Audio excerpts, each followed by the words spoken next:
In this video, you'll learn how to confirm your email on Wecasa.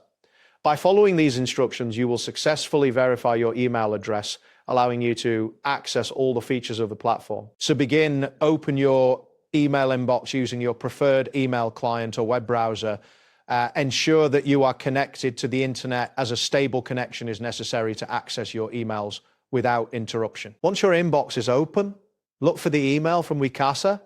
This email may be located in your primary inbox, or depending on your email settings, it might be in your spam or promotions folder. If you do not see it right away, use the search for Wecasa. After locating the Wecasa email, open it to view the contents. Within the email, you will find a button or a link that says confirm my email. This is the crucial step for verifying your account. Next, click on the confirm my email link. Upon clicking, you may notice a brief loading period while the system processes your request.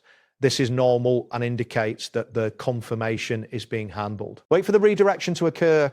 You should be automatically redirected to the Wecasa website, where you will see a confirmation message indicating that your email has been successfully verified. At this point, you can proceed to log in or explore the platform. That wraps up today's guide. Thanks for watching, and catch you in the next tutorial.